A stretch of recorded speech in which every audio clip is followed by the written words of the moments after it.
તમામ વેપારીઓ ભેગા થયા એના વિશે આપ શું કહેવા માંગો?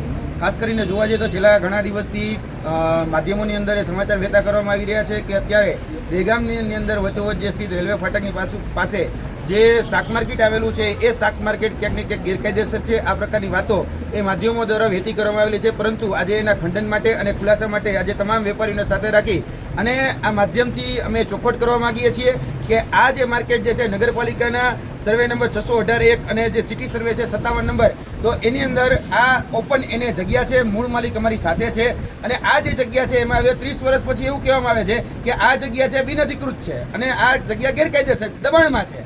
અને આ વાત જ્યારે મૂકવામાં આવી ત્યારે અમે નગરપાલિકાને કહીએ છીએ કે તમને 30 વર્ષ પછી દેખાડું, તમને 30 વર્ષ સુધી આ વેપારીઓ જ્યારે વેપાર કરતા હતા ત્યાં સુધી ન દેખાડું. અને વાત બીજી કે જે અત્યારે જે વ્યક્તિ દ્વારા દાવો મૂકવામાં આવ્યો છે એ દાવો છે યોગેશ મિશ્રા દ્વારા, કે જે મુસાફરી યુનિયન ચલાવી છે રેલવેના, અને એના દ્વારા માર્કેટમાં એ ભ્રામક અને ક્યાંક ને ક્યાંક ગેરસમજ ઊભી કરવામાં આવી રહી છે કે આ રેલવેના દબાણની જગ્યા છે, રેલવેની પોતાની અધિકૃત જગ્યા છે. ત્યારે અમે બહુ સ્પષ્ટતા સાથે કહીએ છીએ કે આ જગ્યા એ ઓપન એને છે અને માલિક અમારી સાથે છે. આ સર્વે નંબરમાં આવેલી જગ્યા છે, નગરપાલિકા અંતર્ગત આવતી આ જગ્યા છે, 618/1 નંબરની આ જગ્યા છે. અને આ જગ્યા જે છે એ જગ્યામાં જે રીતે ખોટી ભ્રામક વાતો ફેલાવવામાં આવે છે એ તદ્દન પાયાવિહોણી છે. તેની સાથે સાથે અમે એ પણ બહુ સ્પષ્ટતા કરવા માગીએ છીએ કે એપીએમસી માર્કેટ અત્યારે ગાંધીનગર દહેગામની અંદર જે નવું બનાવવામાં આવ્યું છે, ગાંધીનગર જિલ્લાના દહેગામ તાલુકાની અંદર જે નવું એપીએમસી માર્કેટ બનાવવામાં આવ્યું, ત્યાં ક્યાંક ને ક્યાંક કાગડા ઉડી રહ્યા છે. એટલે ઘણા બધા સત્તાધીશો જે છે એના પેટમાં અત્યારે તેલ રડાઈ રહ્યું છે કે એનું માર્કેટ ચાલતું નથી. અને આ જે માર્કેટ ચાલી રહ્યું છે, જે ફ્રૂટ માર્કેટ છે, શાકભાજી માર્કેટ છે, ચાલી રહ્યું છે, તો હવે આ બંધ કરાવી અને પોતાનું ચાલુ થાય, એટલે કે દુખે છે પેટમાં કૂટે છે માથું, એ પ્રકારનો ઘાટ ઘડાનો છે. જેથી કરીને ક્યાંક ને ક્યાંક માધ્યમો દ્વારા ખોટા સમાચાર વહેતા કરવામાં આવે છે અને વેપારીઓને કનડગત ઊભી કરવામાં આવે છે અને એ પ્રકારના આક્ષેપબાજી કરવામાં આવી રહ્યા છે કે આ જગ્યાએ દારૂનું વેચાણ થઈ રહ્યું છે. અને આપણે બધા જ જાણીએ છીએ કે અહીંયા જોગડી માની મંદિર અત્યારે હયાત છે અને ક્યાંક ને ક્યાંક માતાજીના મંદિર પાસે એ પ્રકારનો દાવો કરવામાં આવે છે કે તમે અહીંયા દારૂનું સેવન કરી રહ્યા છો, દારૂનું વેચાણ કરી રહ્યા છો. તો અમે આ માધ્યમથી દહેગામ પોલીસને કહેવા માગીએ છીએ કે જે લોકો આવો આરોપ કરી રહ્યા છે તો એની પાસેથી તમામ આધારભૂત પુરાવા લેવામાં આવે. અને જો અહીંયા ગુજરાત એ દારૂબંધી સ્ટેટ છે, એટલે કે ડ્રાય સ્ટેટ છે, આ દારૂબંધી રાજ્યની અંદર જો દારૂનું વેચાણ થતું હોય અને જે લોકો કરતા હોય તો એને જેલ ભેગા તમારે કરી દેવા જોઈએ.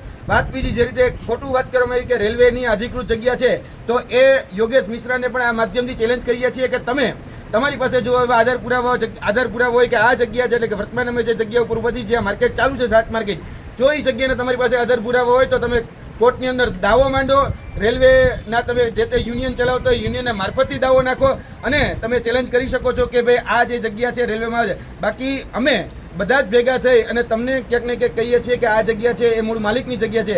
આવનાર દિવસોની અંદર એ પણ કાયદેસરની કાર્યવાહી કરવા જઈ રહ્યા છે. હવે આ સરકાર જે જગ્યા છે શાક માર્કેટની એ જો સરકારી હોય કે કોઈ નડતરરૂપ હોય એના વિશે સરકારમાં કોઈ નોટિસ આપેલી? અત્યાર સુધી જોવા જઈએ તો છેલ્લા 30 વર્ષથી અહીં માર્કેટ ધમધમતું હતું. તમામ નાના મોટા વેપારીઓ વેપાર કરી રહ્યા હતા. આજ દિન સુધી એક પણ નગરજન હોય કે એક પણ સામાન્ય નાગરિક હોય એને કોઈ જગ્યાએ અપીલ નથી કરી.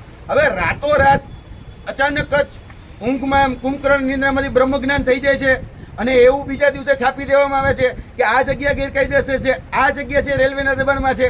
હવે અચાનક જ શા માટે દબાણમાં આવી ગઈ? 30 વર્ષથી તમે કરતા હતા શું? તમને કોઈ ફરિયાદ મળી નથી. તમારે એમને રાતોરાત જાગી જવું છે અને કહી દેવું છે કે આ જગ્યા અત્યારે જે દબાણમાં છે ગેરકાયદેસર છે. તમને 30 વર્ષ પછી ખબર પડી, અત્યાર સુધી ક્યાં હતા ભાઈ? અને કોઈ જાતની ફરિયાદ થઈ નથી. તમામ ગ્રામજનો છે અહીંયા ફળફળાદી હોય કે શાક માર્કેટ હોય એને આવકારીએ જ છે. એટલે આ જે ભ્રામક સમાચારો ફેલાવવામાં આવે છે એનો સખત વિરોધ છે. પોતાની માર્કેટ નથી ચાલતી એટલે ક્યાંક ને ક્યાંક માર્કેટની અંદર આવા ખોટા સમાચારો છે વહેતા મૂકવામાં એક સુનિયોજિત કાવતરું છે. અને આ ષડયંત્રના ભાગરૂપે ક્યાંક ને ક્યાંક નાના વેપારીઓને હેરાન પરેશાન કરવામાં આવે છે. આ બિચારા નાના જે વેપારીઓ છે, મધ્યમ વર્ગના જે વેપારીઓ છે, લગભગ જોવા જઈએ 700 માણસનો પરિવાર છે. આ 700 માણસને પરિવારને રજડવાનું ક્યાંક ને ક્યાંક કાવતરું એ અત્યારે ચાલી રહ્યું છે, જેને જરા પણ સહન કરવામાં નહીં આવે. આવનાર દિવસોની અંદર કદાચ આ વધારે કનડગત ઊભી થશે તો આ તમામ વેપારીઓને સાથે લઈ મામલતદાર કચેરી હોય, કલેક્ટર કચેરી હોય કે જ્યાં પણ જે પણ મોરચે લડાઈ લડવાની થાય એની સંપૂર્ણ અમારી તૈયારી છે.